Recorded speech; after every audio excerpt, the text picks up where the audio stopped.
जब आपका स्नान नहीं हुआ, आप बगीचे में गए हो आज्ञा लेकर, किसी के वृक्ष से पुष्प ले रहे हो, किसी टाली से पुष्प ले रहे हो, तो उसके मालिक से आपने पूछकर उस पुष्प को आपने तोड़ लिया, भगवान को समर्पित कर दिया। और यदि वही पुष्प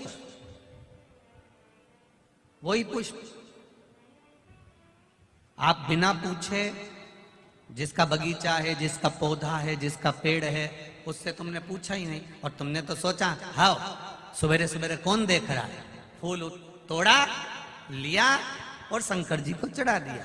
तो शिव महापुराण की कथा कहती है ये पुण्यता का कार्य नहीं है, यह पाप कर्म की शुरुआत हो जाती है, इसमें सुख का अनुभव नहीं होता।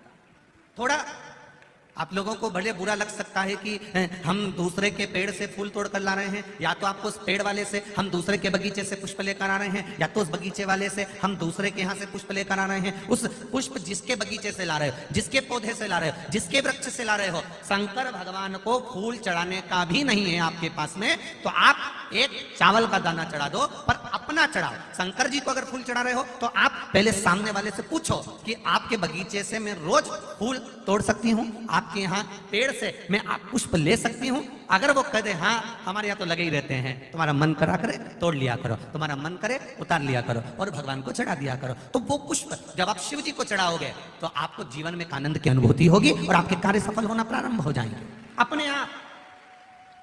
पर यदि हमने चोरी कर कर चुपचाप से जाकर पुष्प को चुरा लिया, बगीचे से निकाल लिया, और तुमने सोचा मैं भगवान का श्रृंगार करूंगी, मैं भगवान को सजाऊंगी, मैं भगवान का अलौकिक श्रृंगार करूंगी, तो उसमें पुण्यता का भाग नहीं आता महाराज, उसमें सुख का अनुभव नहीं होता, उसमें आनंद का अनुभव नहीं। शिव जी पर चढ़ाने वाली वस्तु, शिव जी को समर्पित करने वाली वस्तु, शंकर भगवान को देने वाली वस्तु अपनी खुद की हो। पहले के लोग क्या करते थे, मंदिर जाते थे, मंदिर का ही जल भरकर शिव जी को चढ़ा देते थे। अब आप लोग मंदिर का जल लेते हो क्या? बोलो बोलो जम के बोलो, जरा नहीं लेते। कहां से लेकर जाते हो? अपने अपने घर से लेकर। कारण क्या है?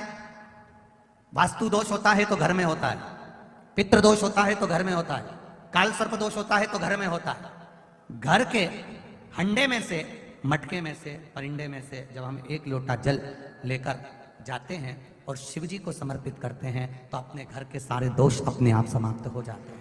केवल जल समर्पित कर देने पर, केवल जल चढ़ा देने पर सारे दोष मिट जाते हैं, सारे दोष। भगवान शिव ओगड़दानी, त्रिकालदर्शी, कैलाशी, अविनाशी, मेरा देव अधिदेव महादेव, करुणा करने वाला। फूल पंच पुष्प, शिव महापुराण की कथा है। फूल चढ़ाने से पहले फूल चढ़ाने का तरीका आना चाहिए। फूल चढ़ाने से पहले कौन से पुष्प आप देने जा रहे हो, वो फूल कहाँ से लेकर आए हो, उसका तरीका आना चाहिए। भले आपके पास में पुष्प नहीं है, आपने मंदिर कई पुष्प चढ़ाया, तो उसका भी तरीका आना चाहिए। कोई जरूरी नहीं है कि आप नए नए भजन का निर्माण करोगे। आप दूसरे का भी अगर भजन गा रहे हो तो उसको भी गाने का तरीका होना चाहिए।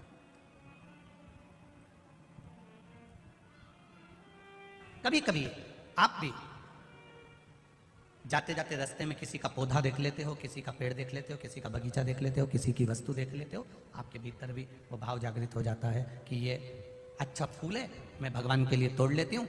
अभी नवरात्रे चल रहे हैं, लाल कलर का वो फूल होता है ना, तो लोग किसी के भी पेड़ से, किसी के भी बगीचे से, किसी के यहाँ से भी तोड़ कर ले आते हैं, देवी जी को चढ़ा देते हैं, बड़े प्रेम से पल्लू वल्लू लेके खुश होके। तुम सोचती हो कि देवी मैया प्रसन्न होगी, देवी जी कह रही है अरे वो चोटी, बताओ, दूसरे के घर का चुरा कर लिया, दूसरे के घर का उठा कर लिया, दूसरे का सामान लेकर आ गई और चढ़ा कर कर रही है कि मैंने भगवान का पूजन कर दिया, भगवान की आराधना कर दी, भगवान की सेवा कर दी। ना ना, जिसे अपने घर का एक लोटा जल लेकर जा रहे हो, अगर किसी के यहां तुमने पूछ लिया कि हमें आपके बगीचे का फूल ले जाएं, वो आज्ञा दे दे तो ले जाओ।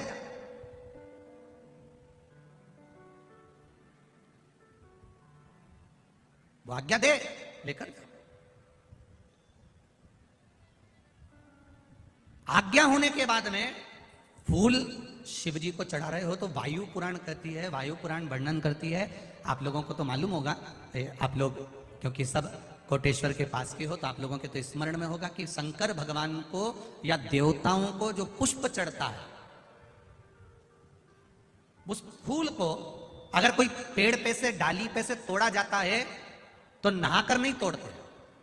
भगवान को चढ़ने वाले पुष्प को बिना नहाए तोड़ा जाता है, नहाकर पुष्प नहीं तोड़ा जाता। कितने लोग हैं जो बगीचे से फूल तोड़ते होंगे तो नहा के तोड़ लेते होंगे, और कितने लोग हैं जो बगीचे से पुष्प तोड़ते हैं तो सुबह सुबह उठे, मंजन आदि करा, हाथ पैर धोया, बगीचे में गए, डाली पे से फूल तोड़े और भगवान को समर्पित करे। वायु पुराण, वायु पुराण का शब्द करा है, भगवान को समर्पित होने वाले पुष्प जब आप तोड़ते हैं, लेकर आते हैं, और पुष्प का एक नियम है, पुष्प धोया भी नहीं जाता, पुष्प को पानी में धोते नहीं, जैसा डाली से मिला है बस उसको लिया, रख दिया। जब आप पूजन करने के लिए बैठे और पूजन के समय पर उस पुष्प को तुमने उठाकर भगवान को समर्पित किया, भगवान को चढ़ाया, भगवान को समर्पित करना प्रारंभ करा। अब आप लोग कहेंगे गुरुजी शरीर बासी है, शरीर हमारा, बताओ हम स्नान करे नहीं है और स्नान नहीं करे और फूल तोड़ लिया तो वो फूल अशुद्ध नहीं हो गया? वो फूल शुद्ध ही नहीं हुआ। वायु पुराण कर रही है, वायु पुराण वर्णन कर रही है, भगवान को चढ़ने वाला पुष्प जब हम डाली पे से उतार कर लेकर आते हैं और लाकर हम भगवान के पास में कहीं स्थान पर रख देते हैं, और स्नान करने के बाद जब हम शंकर भगवान को याद, कोई भी राम जी को, कृष्ण जी को, ठाकुर जी को, देवी जी को वो पुष्प जब समर्पित करते हैं तो उससे ना जाने कितने कितने दोष हमारे जीवन के समाप्त हो जाते हैं। ये वायु पुराण वर्णन कर, ना जाने कितने कितने दोष हमारे समाप्त हो जाते हैं। ये वायु पुराण कर, ये वायु पुराण।